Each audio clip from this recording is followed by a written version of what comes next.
प्रिय पाठकों, आप लोगों का स्वागत है। आज मैं आप लोगों के समक्ष छायावादी कवित्री महादेवी वर्मा द्वारा रचित कविता क्या पूजा क्या अर्चन रे लेकर प्रस्तुत हुआ हूँ। तो कविता की ओर अग्रसर होने से पहले आइए कवि एवं कविता से जुड़ी कुछ बातों को जान लेते हैं। महान कवित्री महादेवी वर्मा ने प्रस्तुत इस रूपक काव्य में अपने समग्र जीवन को अज्ञात प्रियतम का मंदिर माना है। उनकी सांसें अपने प्रियतम का नित्य अभिनंदन करती है। प्रियतम का पग पखारने के लिए उनके लोचन जल उमड़ पड़ते हैं।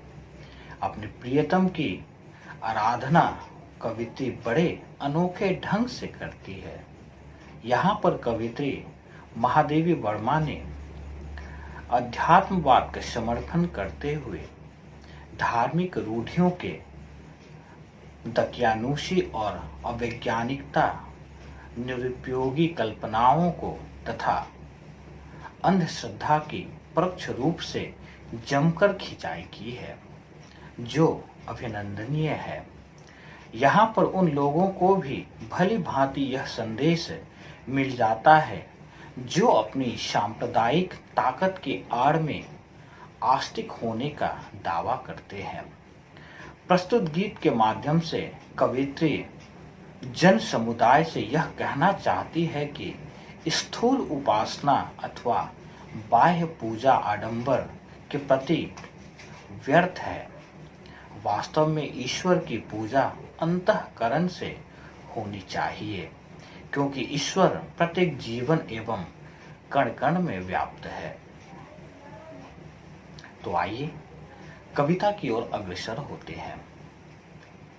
प्रस्तुत कविता को मैंने छोटे छोटे टुकड़ों में विभक्त किया है ताकि मुझे व्याख्यान करने में सुविधा हो और साथ ही पाठक गणों को समझने में आसानी हो।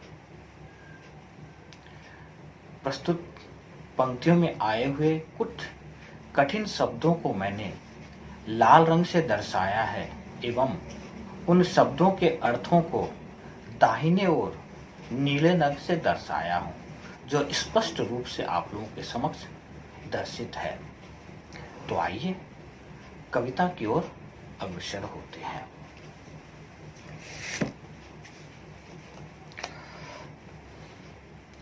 क्या पूजा क्या अर्चन रे उस असीम का मंदिर, सुंदर मंदिर मेरा लघुतर जीवन रे। मेरी श्वासें करती रहती नित प्रिय का अभिनंदन रे। पदरज को धोने उमड़े आते लोचन से जल कण रे। अक्षत पुलकित रोम मधुर मेरी पीड़ा चंदन रे। तो आइए प्रस्तुत पंक्ति के प्रसंग की ओर बढ़ते हैं। प्रस्तुत पंक्ति महादेवी वर्मा द्वारा रचित कविता क्या पूजा क्या अर्चन रे कविता से लिया गया है। यह कवित्री पूजा के बाह्य आडंबरों का विरोध करते हुए कहती है। आइए प्रस्तुत पंक्तियों की व्याख्या करते हैं। यह कवित्री कविता में दिए गए रूढ़िगत रीति नीति के बंधनों को तोड़ते हुए कहती है कि मंदिर के विकल्प में हमारा सुंदर जीवन ही उस असीम का मंदिर बन सकता है। उस असीम परमात्मा का नित अभिनंदन करने के लिए जप का विरोध करते हुए कवित्री ने जीवन को मेरी श्वासें कहकर अभिनंदन किया है तथा उस असीम के पदरज अर्थात पांव के धूल को धोने के लिए पवित्र पानी की अपेक्षा अपने लोचन के जल कण अर्थात आंसू को ज्यादा उपयुक्त माना है। महादेवी जी का कहती है कि उस असीम के पूजन के लिए अक्षत अर्थात बिना टूटे चावल की बजाय उससे मिलन की पीड़ा में व्याप्त सुख को महसूस करना ही ज्यादा उपयुक्त है। तो आइए अगली पंक्ति की ओर बढ़ते हैं। स्नेह भड़ा जलता है झिलमिल, मेरा यह दीपक मन रे। मेरे ऋग के तारक में नव उत्पल का उन्मीलन रे। धूप बनते उड़ते रहते प्रतिपल मेरे स्पंदन रे। प्रिय प्रिय जबते अधर ताल देता पलकों का नर्तन रे। आइए प्रसंग की ओर बढ़ते हैं। यह कवित्री बाह्य सामग्री से ज्यादा मन रूपी दीपक को महत्व देती हुई प्रस्तुत पंक्ति कह रही है। आइए पंक्तियों की व्याख्या करते हैं। महादेवी वर्मा प्रस्तुत पंक्तियों में कहती है कि परमात्मा की आराधना में लोग दीपक को जलाते हैं। कवित्री पुनः कहती है कि अपने मन को दीपक की भांति रखो तो बाह्य दीपक जलाने की कोई आवश्यकता नहीं है और उस असीम की आराधना के लिए उत्पल अर्थात कमल के फूल की आवश्यकता नहीं है, बल्कि कवित्री ने अपने नयन को ही सच्चे उत्पल अर्थात कमल कहते हुए परमात्मा को अर्पण करना चाहती है।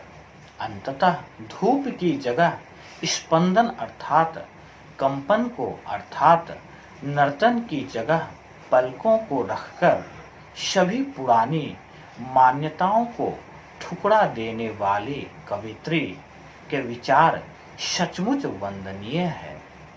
अतः महादेवी वर्मा के कथा अनुसार पूजा अर्चना रूपी बाहरी दिखावा के माध्यम से उस असीम परमेश्वर का दर्शन होना संभव नहीं है।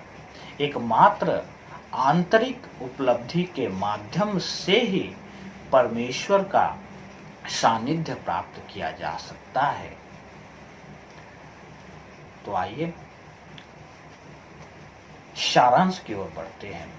प्रस्तुत कविता की सारांश की बात करें तो संकलित क्या पूजा क्या अर्चन रे शीर्षक गीत के जरिए कवित्री महादेवी वर्मा जी ने यही कहना चाहा है कि जब कोई साधक अंतः दर्शन के आधार पर अपनी आत्मा में ही आराध्य परमात्मा परम प्रभु का साक्षात्कार कर लेता है, तब उसे पूजा अर्चना की बाह्य विधियों को ग्रहण करने की आवश्यकता नहीं रह जाती। तब तो साधक का जीवन ही उस परम सत्ता को अभिव्यक्ति देने वाला मंदिर बन जाता है और शरीर के विविध अंग आनंदमग्न होकर अपनी क्रियाओं के जरिए अनवरत प्रभु की आराधना करने लगते हैं। कवित्री ने भी अपनी अंतरात्मा में प्रियतम परमात्मा के दर्शन कर लिए हैं और अब उनके लिए पूजन अर्चन की बाह्य विधियों को अपनाने की आवश्यकता नहीं रह गई है। वह कहती है कि मैं प्रभु की पूजा अर्चना क्या करूं? मेरा लघुतम जीवन ही उस परम सत्ता की पूजा है।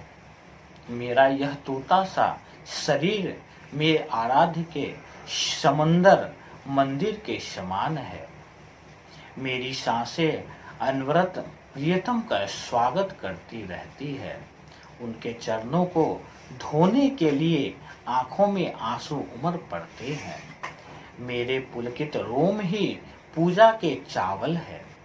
मेरी मधुर पीड़ा ही चंदन है। प्रेम पूर्ण मेरा यह मन दीपक की तरह अनवरत प्रज्वलित हो रहा है।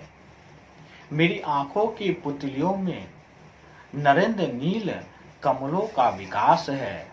मेरे हृदय की धड़कनें प्रतिपल धूप के समान उमड़ती जा रही है। मेरे होंठ पलकों के नृत्य के ताल पर अनवरत प्रिय के नाम का जप कर रहे हैं। तो आप देख सकते हैं कि प्रस्तुत पंक्तियों की व्याख्या एवं कविता के प्रसंग को आप ध्यान पूर्वक देखें तो कवित्री ने बड़े ही सुंदर ढंग से बाह्य आडंबर का विरोध किया है। महादेवी जी का मानना है कि परम तत्व अर्थात परमात्मा से मिलन के लिए किसी भी बाह्य आडंबर की जरूरत नहीं पड़ती। उस परमात्मा के पूजन अर्पण के लिए मन रूपी अर्चना ही सब कुछ है। तो आप देख सकते हैं कि कवित्री ने कितने सुंदर तरीके से अपने मन के भावों को हमारे समक्ष प्रस्तुत किया है। तो अंततः यही आशा करता हूँ कि आज की कक्षा आप लोगों को पसंद आई होगी। तो आप लोगों से अनुरोध है कि मेरे इस चैनल को कृपया लाइक एवं सब्सक्राइब करें ताकि फिर से नए जोश के साथ आप लोगों के समक्ष प्रस्तुत हो सकूं। धन्यवाद।